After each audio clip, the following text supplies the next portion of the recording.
Chief Meteorologist Jeff Castle with 31 Triple Doppler. Certainly a lot going on in North Alabama this weekend. There is, yeah, absolutely. How's the weather going to fare for all those The weather, events? I think, is going to, for the most part, cooperate. It'll be a little hot.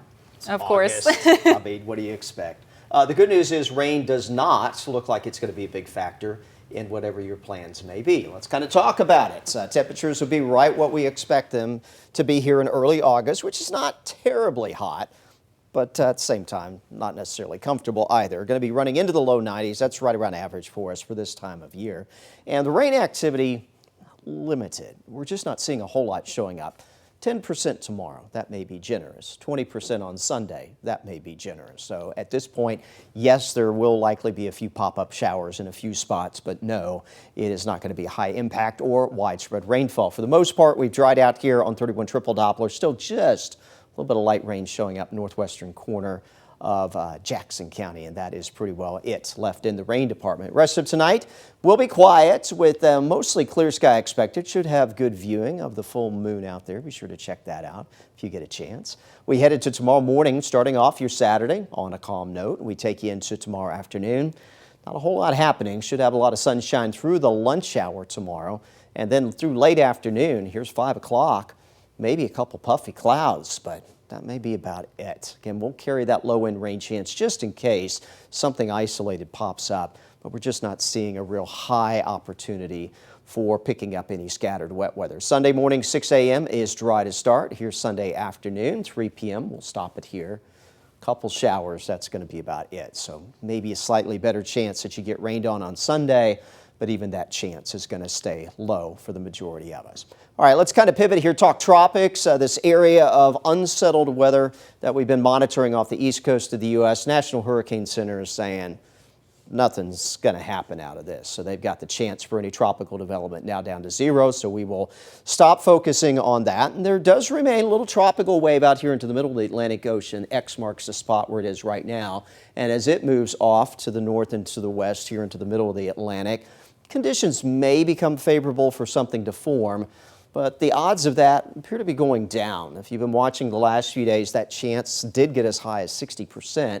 It's now down to 40%, so we'll watch that one, but again, becoming less concerned that that is going to be anything of any significance.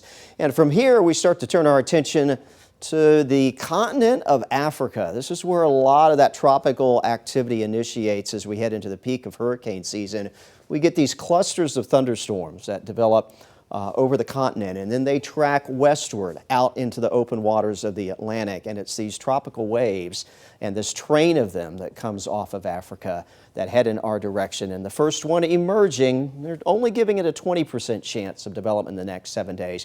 But some of the longer range model data here in the last few days has been fairly consistent, showing an increased chance for something tropical storm, maybe a hurricane, that may be in the vicinity of the Caribbean, Florida, off the east coast of the U.S. We don't know details right now because there's not a storm that's developed and that we're tracking, but at least all the math and the science that go into the weather computer models suggesting that that's probably going to happen. So stay with us as we'll be watching for that time frame, probably heading just past the midpoint of the month. Next few names on the list, Aaron, Fernand, Gabrielle, and keep in mind we are now heading into the peak of hurricane season, so only natural that things would start to get a little bit more active out there in the tropics. For us overnight tonight, we drop back upper 60s to around 70 tomorrow. Again, seasonably hot, but nothing too extreme. 81 at 10.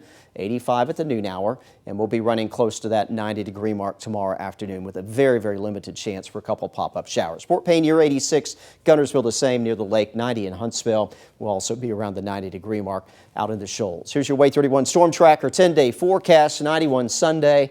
That rain chance sits low at 20%. Slightly better opportunity for some showers and some thunderstorms through the first half of next week. So if you want some rainfall, next week may be the week for you to get it, although not everyone will see it on a day-to-day basis. Temperature-wise, again, nothing crazy for this time of year.